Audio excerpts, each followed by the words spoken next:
Hello, Soul Crew. Great to see you today in another moment of the now.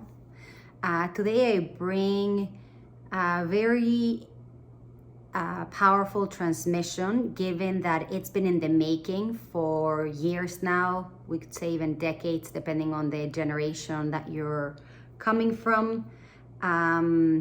Yet, this is a very relevant time to review the concept, if you may, the paradigm, the perspectives. So we're going to jump right into it. The transmission is called The Middle Ground Has Shifted.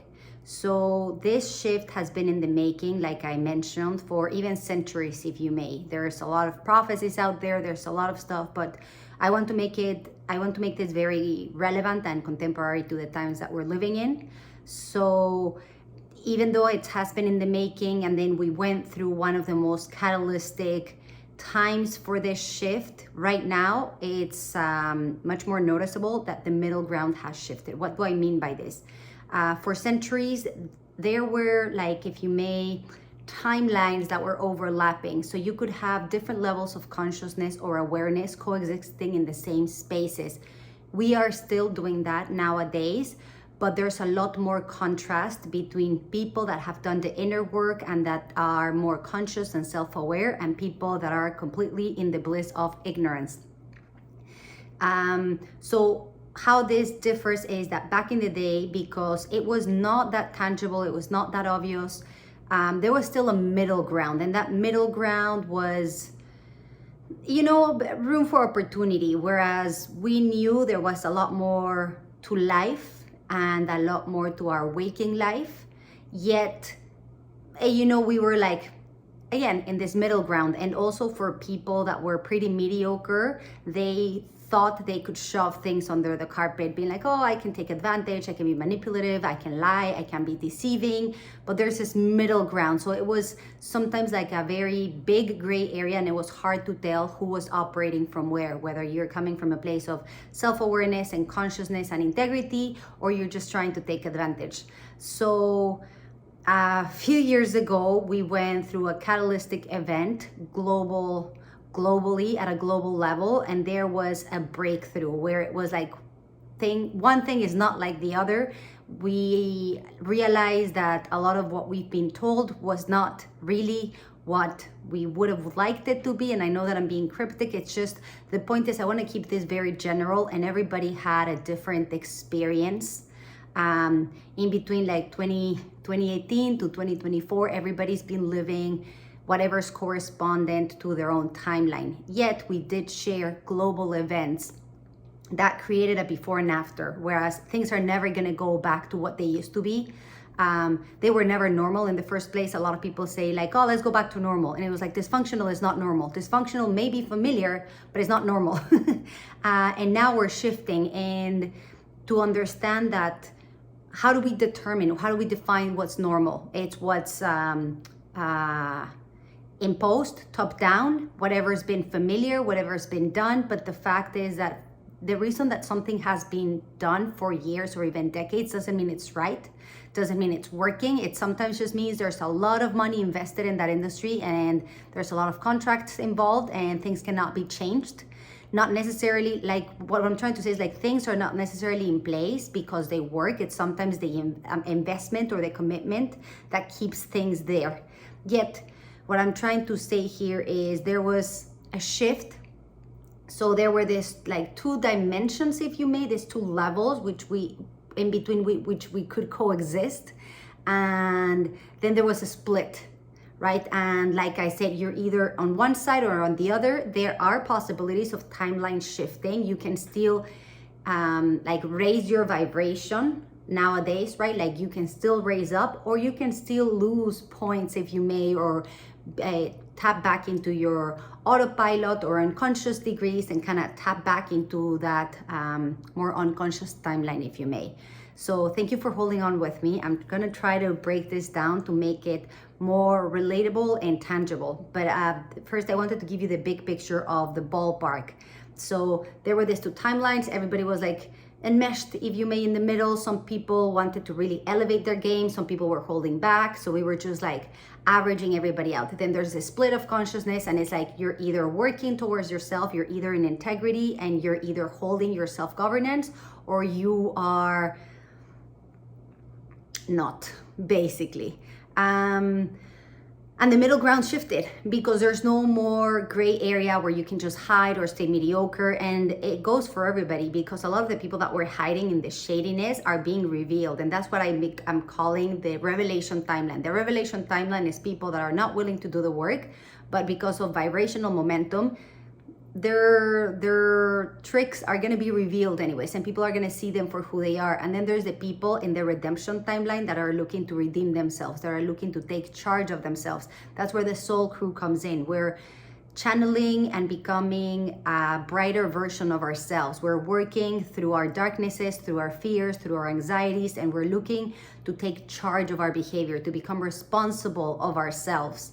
So there's like a big gap now in between these two timelines. And like I said, we all have our blind spots, right? So there's aspects in our lives where we feel that we figured it out, that we passed the test, and then we wake up and we realize we were pretty unconscious about it. So there's a constant awakening process happening, right? Like that's the game. We're waking up to different aspects of our lives, to different aspects of ourselves. So there's always this learning curve, and that's why we have a lifetime to play here and to evolve. That being said, like I said, there's like two main tendencies, if you may, and one is towards evolution and the other one is not. The other one is towards fear, control, fear mongering, paralysis, keeping us in like this trauma or freeze or paralyzed state, fight or flight state, right? And like I said, seeing this from a holistic standpoint, it's a matter of balancing ourselves, and each of us figuring out our balance point, our sweet spot. So yes, the big picture is that the middle ground shifted. There's no more mediocre. There's no more like averaging yourself out. It's like you're either standing out and standing for yourself, or you are, again, not. And that's the difference between being like part of the mob and the crowds and just being dragged with whatever's happening, or taking your own stance, creating your own self-governing frequency and vibration, and being what I call the architect of your life, where you determine what is best for you. You work towards, whenever you work towards what's really best for you and the evolution of your soul, you implicitly impact your environment. You don't have to be constantly thinking outside of yourself, because you being you is the most authentic version and is the most powerful vibration you can bring into the environment. So I think it's very powerful, because this is something that we're going to be unpacking, and this is basically one of the main premises of the whole work that we're doing, is understanding that there's the journey towards self-evolution and fulfillment, and fulfilling the purpose of your soul. And then there's the other part, which is everything that like the opposite, if you may, not necessarily, because I don't want to fall into duality, but it's basically just like apathy. It's the opposing the opposite of life force, stagnation. So like I said, this is a cycle, and we kind of bounce back and forth, and that's where we choose consciously to step up and to raise our vibration. And that's why that's what these transmissions are for, is to give you that source of strength, that source of clarity, that source of inspiration, where you're like, okay, not only I'm not alone in this, but there's a higher purpose, which we all kind of feel and we know, but at times it's easy to get confused, or to get dragged into the chaos, or to fall into our fears and our anxieties. And that's where we keep building that muscle. With that being said, with the middle ground shifting, and there either being like the evolutionary timeline where we redeem ourselves, or the revelations timeline where we're gonna constantly be tested if we choose not to learn the lessons. Something that is gonna be a key indicator is temperance. Temperance, why? Because as you raise your vibration and your consciousness, well, you increase the voltage, right? So instead of having a voltage of like 100, you go to 500, and that's very intense. So we begin to live from a different space. And temperance is finding the balance between doing and being. Of course, it's very important while on the earth plane to do things that need to be done, yet it's very important as well to learn how to just be in your frequency, how to just hold your vibration, how to self-regulate your emotions, your thoughts, your nervous system, and being able to be temperate throughout adversity so that we are not controlled by whatever's happening outside of us, but we are setting the tone in our own life. Things will happen, and then we take that moment to be, and then we can choose from a place of consciousness how to respond instead of constantly reacting to everything around us and just bouncing back and forth from one lesson to the other. Whereas when we become the creators and the architects of our lives, we begin to claim domain of what we are, of our vibration. And remember, nobody can take away from you what's yours. It's vibrational. And nobody can take away what's yours unless you think they can. Then they will. So there's a bit of a paradox there that I will leave you to unpack.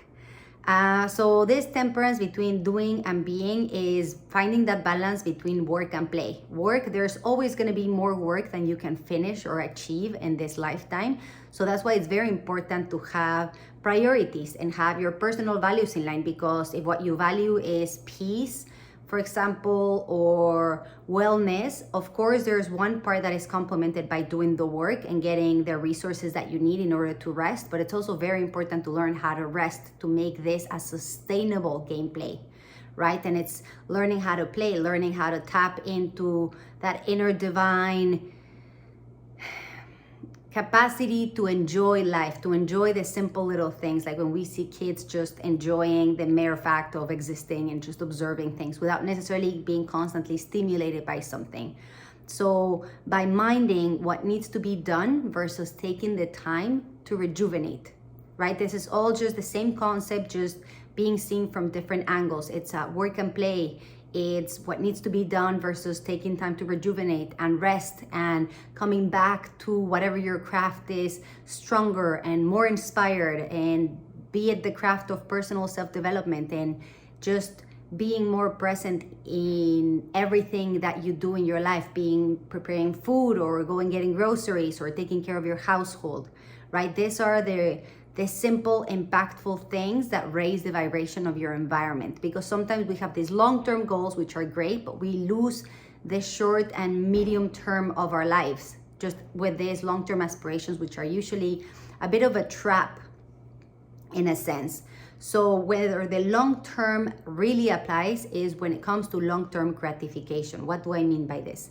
And here is like, I'm going to try to keep it simple, yet it's okay to have long-term goals, but it's okay to understand that in the short term, you still need to recharge, you still need to rejuvenate, you still have to learn how to play and how to enjoy life to make that journey sustainable. And that's where long-term gratification comes in. It's not burning yourself out for either the greater good or the long-term good, but it's like keeping yourself in line and balanced so that you can long last